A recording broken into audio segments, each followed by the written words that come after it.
बिस्मिल्लाहिर्रहमानिर्रहीम। अस्सलाम वालेकुम नाज़रीन, welcome back to my channel. दोस्तों, आप कैसे हैं? आज जो वीडियो मैं आपके साथ शेयर करने जा रही हूँ वो ज़रा हटके और इंटरेस्टिंग और अमेजिंग है। जब आपको कोई चीज़ पसंद आए तो आप ख़रीदते हैं और कहते हैं कि फुल पैसा वसूल है। इतना ही इस वीडियो के साथ है। इसका एक एक लफ्ज़ आपके लिए कीमती है, क्योंकि इस वीडियो को मैंने बहुत ही रिसर्च और मेहनत के बाद आपके साथ शेयर किया है। अगर आपको लगे कि ये वीडियो आपके लिए यूज़फुल है और आपको फ़ायदा देगी तो प्लीज़ उससे पहले मेरी तमाम दोस्तों से रिक्वेस्ट है कि जिन दोस्तों ने अभी तक हमारे चैनल को सब्सक्राइब नहीं किया वो जल्दी से सब्सक्राइब कर लें और बेल आइकन पे यस कर दें, ताकि हमारी जो भी न्यू वीडियो अपडेट होगी इसका नोटिफिकेशन सबसे पहले आपको मिले। वे बस चलते हैं वीडियो की तरफ। आज की इस वीडियो में हम जानेंगे इवियान कैप्सूल के बारे में। ये कैप्सूल कब इस्तेमाल करने चाहिए और किस तरह इस्तेमाल करने चाहिए और किसको इस्तेमाल नहीं करना चाहिए।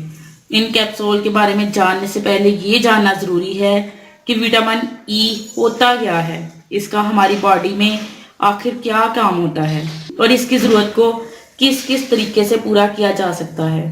तो फ्रेंड्स, हमारी बॉडी को डेली एक एवरेज क्वांटिटी में कार्बोहाइड्रेट्स, प्रोटीन, विटामिन्स और मिनरल्स की ज़रूरत होती है, जिसमें विटामिन ई का भी नाम आता है। जैसे एंटीऑक्सीडेंट के लुक में भी माना जाता है, जो हमारी बॉडी सेल्स और टिश्यूज़ को फ्री रेडिकल से होने वाले डैमेज से काफ़ी हद तक प्रोटेक्ट करता है। शायद आप लोगों को फ्री रेडिकल के बारे में नहीं पता होगा। जिन लोगों को नहीं पता उनको मैं ये बता दूं कि हमारे जिस्म में फ्री रेडिकल एक ऐसा रिएक्टिव मॉलिक्यूल्स होता है जो बॉडी सेल्स को डैमेज करता है। और सिर्फ इतना ही नहीं, बहुत सारी बीमारियों के साथ साथ एज रिलेटेड जितनी भी बीमारियां होती हैं, जैसे कि स्किन का निचलापन होना, चेहरे पे रिंकल्स आना, बाल सफ़ेद होना, बाल का झड़ना और बालों के टेक्सचर में बदलाव आना, ये फ्री रेडिकल की वेन्स होती हैं। ज़्यादा फ्री रेडिकल की वजह से कुछ लोग कम उम्र में ज़्यादा उम्र के नज़र आने लगते हैं। जो लोग सही तरीके से विटामिन ई का इस्तेमाल करते हैं वो लोग ज़्यादा उम्र होने के बावजूद कम उम्र के लगते हैं, क्योंकि विटामिन ई फ्री रेडिकल से होने वाली बॉडी सेल्स को काफ़ी हद तक बचाए रखता है। विटामिन ई स्किन, हेयर और हेल्थी हार्ट यानी दिल के लिए बहुत ज़रूरी होता है। ये एंटी एजिंग भी होता है, यानी बॉडी को जितनी विटामिन ई की ज़रूरत होती है अगर आप उतनी ही लेते हैं तो ये बूढ़ा होने की रफ्तार को भी सुस्त करता है, यानी आपको यंग ब्यूटीफुल रखता है। लेकिन अगर आपको जितनी विटामिन की ज़रूरत है उससे ज़्यादा खाते हैं तो यानी जो एक्स्ट्रा विटामिन ई होता है वो हमारी बॉडी में स्टोर हो जाता है, जिससे इस ओवरडोज का खतरा बढ़ जाता है और इसके साइड इफेक्ट भी नजर आने लगते हैं। 14 साल से ज़्यादा उम्र के लड़के लड़कियां, उनको डेली 15 मिलीग्राम विटामिन ई की ज़रूरत होती है। लेकिन जो ब्रेस्ट फीडिंग औरतें या माएँ होती हैं, यानी कि ऐसी औरतें जिनके दूध पीने वाले छोटे बच्चे होते हैं, उनको डेली तकरीबन 19 mg विटामिन ई की ज़रूरत होती है, जो कि उनके बच्चे के मसल्स और ग्रोथ में काफ़ी मदद करता है। लेकिन इसका ये मतलब बिल्कुल भी नहीं है कि विटामिन ई के लिए कैप्सूल या सप्लीमेंट का ही इस्तेमाल किया जाए, क्योंकि ऐसी बहुत सी नेचुरल चीज़ें होती हैं जिसमें हमारे जिस्म में ज़रूरत के मुताबिक विटामिन ई आराम से मिल जाता है।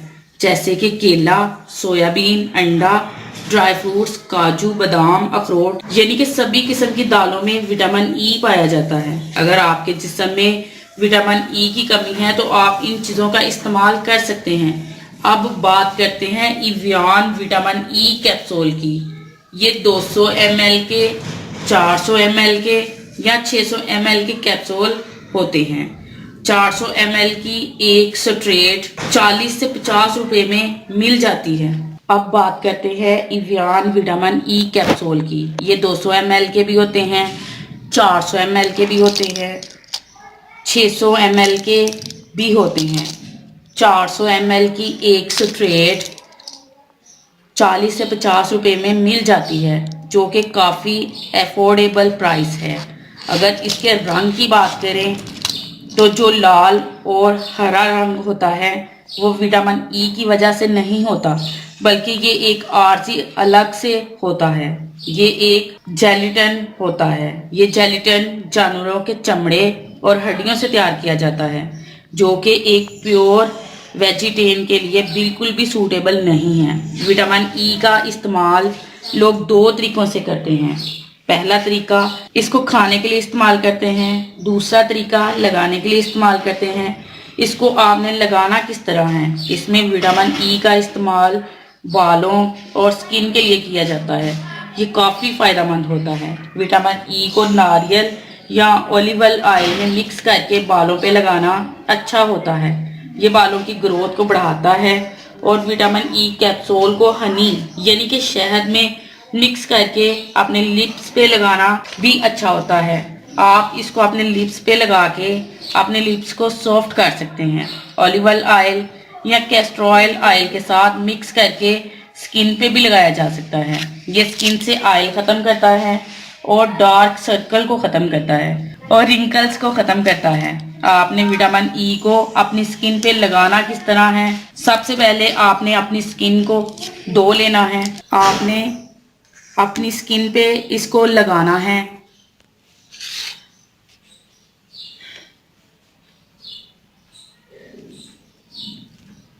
पूरी स्किन पे आपने इसको अप्लाई करना है।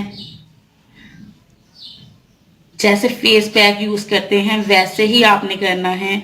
विटामिन ई हमारी स्किन के लिए बहुत फायदेमंद होता है। अपनी स्किन पे अप्लाई करना है और इसका हल्का सा मसाज करना है। इसको 10 से 15 मिनट के लिए छोड़ दें ताकि ये अच्छे से जज़ब हो जाए, क्योंकि ये ऑयल है, सूखेगा नहीं।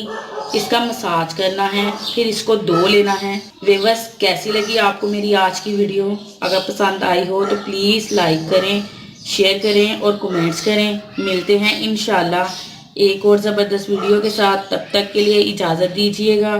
Thank you watch this video. Allah.